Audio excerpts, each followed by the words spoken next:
A paz de Deus e nosso Salvador Jesus Cristo a todos. Vamos continuar mais um estudo da Palavra de Deus, livro de Levítico, no capítulo 25. Neste capítulo, vamos aprender sobre o ano sabático e o ano do jubileu. Neste vídeo de hoje, nós vamos estudar sobre o ano sabático, no próximo, o ano do jubileu. O ano sabático ele tinha uma importância para a nação de Israel e não foi ensinado por Deus à toa, porque ele nos arremete à volta de Jesus Cristo. Então, nós cristãos também temos que estudar o ano sabático, tá bom? Porque ele está relacionado com a volta do nosso Senhor Jesus. E para estudar esse vídeo de hoje, eu descobri uma coisa muito interessante sobre... Lembram do Saddam Hussein, presidente do Iraque? Tem a versão oficial, né, que ele morreu por crimes contra a humanidade, né? Os Estados Unidos foi lá, invadiu, prenderam ele e executaram ele, né? Aí tem a versão extraoficial, que os Estados Unidos invadiu lá só para ficar com o petróleo do Iraque, né? Não foi porque o Saddam Hussein era mau, eles estavam de olho no petróleo, né? Mas tem um outro motivo que eu descobri agora, fazendo o estudo desse vídeo de hoje, o motivo espiritual. Por que Saddam Hussein foi morto, né?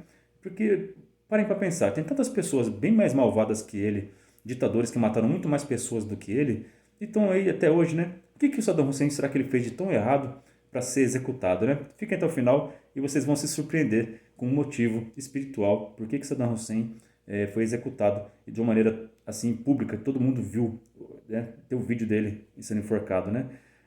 Até denunciaram contra os direitos humanos, né? Por que fizeram isso, né? Tem pessoas que não concordam por que aconteceu isso, né? Eu também sou contra a pena de morte, sou a favor dos direitos humanos, sim, mas por que aconteceu isso, né? Algum motivo teve, né? Porque tudo é permissão de Deus, né? Então fica até o final e vamos descobrir por que aconteceu isso, né? Então vamos começar a leitura com a ajuda de Deus e aqui do seu bom espírito em nome do Senhor Jesus. Falou mais o Senhor a Moisés no monte Sinai dizendo: Falai aos filhos de Israel e diz-lhes: Quando tiverdes entrado na terra que eu vos dou, então a terra guardará um sábado ao Senhor. 6 anos semearás a tua terra, e 6 anos podarás a tua vinha, e colherás a sua novidade. Porém, ao 7º ano haverá sábado de descanso para a terra, um sábado ao Senhor. Não semearás o teu campo, nem podarás a tua vinha. O que nascer de si mesmo da tua cega não cegarás, e as uvas da tua vide não tratada não vindimarás. Ano de descanso será para a terra, mas a novidade do sábado da terra vos será por alimento, a ti, ao teu servo e à tua serva, e ao teu jornaleiro e ao estrangeiro que peregrina contigo, e ao teu gado e aos teus animais que estão na tua terra. Toda a sua novidade será por mantimento. Então aqui o ano sabático, o povo de Israel podia trabalhar a terra, arar, plantar, fazer suas plantações durante 6 anos. Mas o 7º ano era para deixar a terra descansar, para ela recuperar seus nutrientes, para que eles pudessem produzir novamente com abundância e com fartura, porque a terra que eles iam entrar é terra que emana leite e mel, né? Então, para eles manter a boa produção que aquela terra produzia bem, eles tinham que seguir isso daqui, tá certo? Até nos dias de hoje, estava vendo um documentário para fazer esse vídeo, alguns israelitas ortodoxos, né, que seguem a lei de Deus, eles continuam produzindo dessa forma. Eles trabalham, faz o arado, faz as plantações durante 6 anos, vendem suas produções, lucram com a terra durante 6 anos, mas o 7º ano eles deixam ela descansar, né? E eles estavam falando que os resultados são excelentes, tão bons quanto as pessoas que não guardam o ano sabático. E eles têm uma vantagem, que no ano sabático eles não investem com adubo, não investem com... Eles deixam a própria natureza, né? Os próprios frutas que caem, os animais produzindo o adubo lá na terra, para fazer a terra descansar durante esse ano sabático. E os outros 6 anos eles também produzem com abundância, né? Então Deus tem abençoando eles até os dias de hoje. Quem é obediente à sua palavra, Deus abençoa, né? Então é muito interessante isso. Mas isso para a igreja nos dias de hoje funciona como uma profecia, né? Tem aqui uma playlist do meu canal que se chama Escatologia, vamos estudar as profecias, né?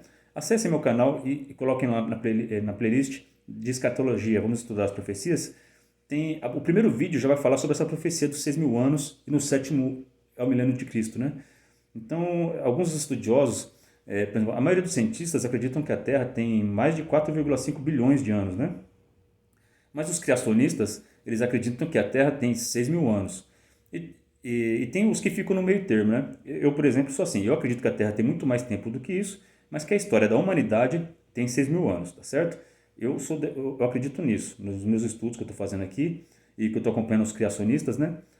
a história da humanidade que está contida na Bíblia não está falando do período da Terra, está falando do período da humanidade, né? Então a humanidade tem aproximadamente 6.000 anos. E é a história que Deus está contando na Bíblia. E a história da humanidade ela tem um começo, um meio e um fim, né? Lá em Gênesis, né, está escrito que em 6 dias Deus criou a terra e no sétimo ele descansou. Só que o nosso Senhor Salvador Jesus Cristo, ele falou que o nosso Deus, ele trabalha todo dia, e Jesus também, né? Isso está escrito em João capítulo 5:17. E Jesus lhe respondeu: Meu Pai trabalha até agora, e eu trabalho também. Então Deus não está descansando, né? Então ele não descansou no sábado. Então, porque Deus ainda vai descansar, vai ser no milênio, tá certo? É uma profecia que está escrita em Gênesis. Toda a história da humanidade está nesses 6 dias da criação. E no sétimo dia vai ser o milênio de Cristo. Então acesse essa playlist do meu canal que tem um servo de Deus lá que ele de escatologia, ele domina, ele fala muito melhor do que eu, né? Mas basicamente é isso aí. Então cada milênio representa um dia da criação. E no sétimo milênio vai ser o milênio de Cristo. Amém? Isso é uma teoria, é um estudo escatológico, né? A gente não tem certeza, não tem como afirmar isso daqui, mas faz muito sentido na Bíblia, né? E agora eu queria fazer uma informação para vocês sobre uma profecia que se cumpriu, Jeremias capítulo 25, 11 e 12, né? Então, por o povo de Deus não guardar esse ano sabático, Deus teve que julgar aquela terra. E ele mandou o rei Nabucodonosor invadir Jerusalém e levar eles cativos. E lá ficou a terra descansando por 70 anos. Vamos ver por quê aqui, né? Vamos lá, abram suas Bíblias em Jeremias, capítulo 25, verso 11 e 12. E toda a terra virá a ser um deserto e um espanto. Aqui ele está falando no geral, toda a terra, porque isso vai acontecer na volta de Jesus Cristo, tá? Ele vai vir, vai julgar as nações, tudo vai acabar com fogo e a terra vai descansar, certo? E depois vai ter o milênio de Cristo. Por 1000 anos, o ano sabático, só de paz, só do reino de justiça de Deus e de Jesus Cristo. E nós viveremos, quem tiver fé em Jesus Cristo vai viver esse milênio com Cristo. Nós seremos reis e sacerdotes, estaremos junto com Ele, ajudando a governar as nações aqui na terra. E fazer um novo céu, nova terra, né? Vai ser um momento glorioso, né? Aqui essa foi a parte que ainda vai acontecer, mas agora aqui é a parte que já cumpriu. E estas nações servirão ao rei da Babilônia. E os 70 anos visitarei o rei da Babilônia. Sua iniquidade é a da terra dos caldeus. Farei deles um deserto perpétuo. Então, Deus permitiu que o rei Nabucodonosor, rei da Babilônia, pegasse a nação de Israel e levasse eles cativas. Destruiu toda a cidade de Israel e lá ficou uma desolação. Por 70 anos a terra descansou. Aí depois o profeta Daniel estava lendo essas escrituras aqui do Jeremias e viu que os 70 anos tinham se cumprido. E ele já ficou feliz, porque ele sabia que logo nosso Deus ia devolver a nação de Israel para eles, né? E foi uma coisa linda, eles voltaram a reconstruir a cidade e cumpriu essa profecia, né?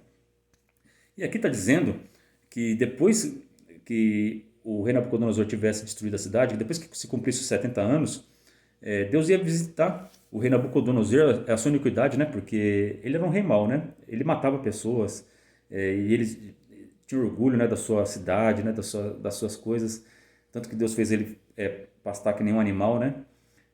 Mas não foi só isso. Deus depois visitou a Babilônia e destruiu aquele lugar, né? E até hoje lá são ruínas.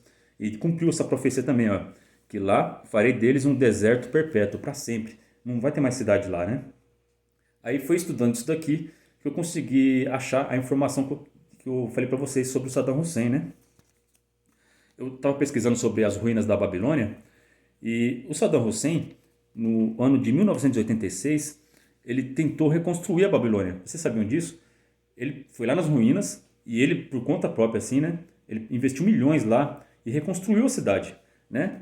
Ele até, em 1987, eles fizeram...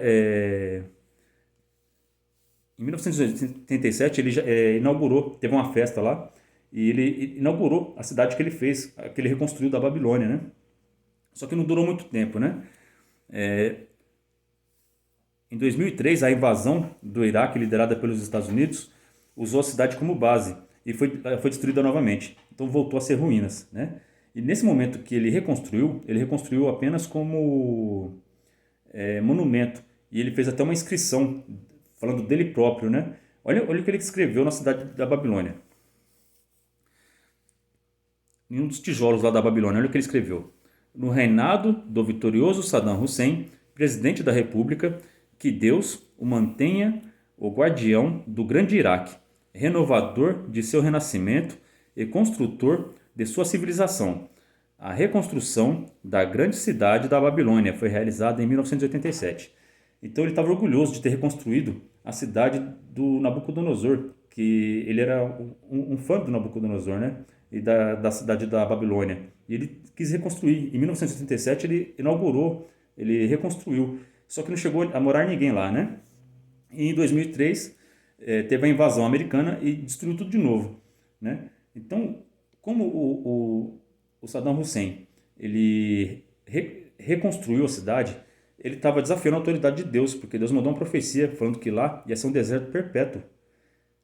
Então Saddam Hussein ele tentou reconstruir e revitalizar aquela cidade, fazer aquela grande cidade ser um lugar de habitação novamente, um lugar de orgulho, né?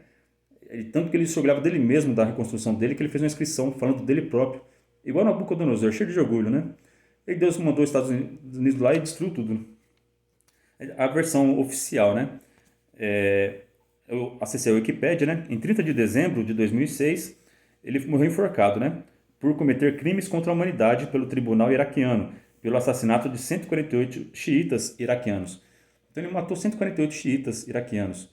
Tem, que nem eu disse no começo do vídeo, né? Tem ditadores que mataram milhares, milhões e não foram condenados, né? E passaram em branco. Por que que esse Saddam Hussein, por matar 148 pessoas, foi julgado por crimes contra a humanidade? Então, essa é a versão oficial. A versão que a gente conhece, né, que estuda geopolítica, é que os Estados Unidos foi lá e invadiu por causa do petróleo, né? Eles aproveitaram essa situação aqui, né, para falar que ele cometeu crimes contra a humanidade, mas com interesses financeiros, né, de usufruir do petróleo iraquiano, né, dos barris de petróleo iraquiano. Mas a versão espiritual é essa, que o Iraque afrontou nosso Deus, tentando reconstruir uma cidade que Deus mandou na boca do seu profeta Jeremias, que ela seria um deserto perpétuo, né? E Deus não é homem para mentir. As suas profecias elas se cumprem e são verdadeiras.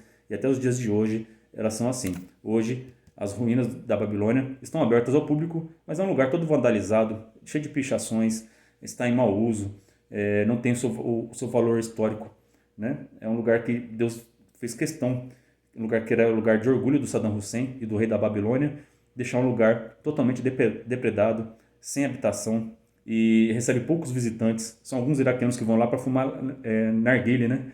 Não é nem para apreciar as ruínas, eles vão lá para se reunir lá para fumar narguilé. É tremendo o nosso Deus, então vamos tomar cuidado. Estudem as profecias. O profeta Daniel estudou as profecias de Jeremias e ficou contente, porque ele sabia que o tempo do cativeiro de Israel na Babilônia tinha chegado ao fim, porque ele lia as Escrituras. Leiam as Escrituras, estudem as profecias e vocês vão estar sempre na frente nas notícias.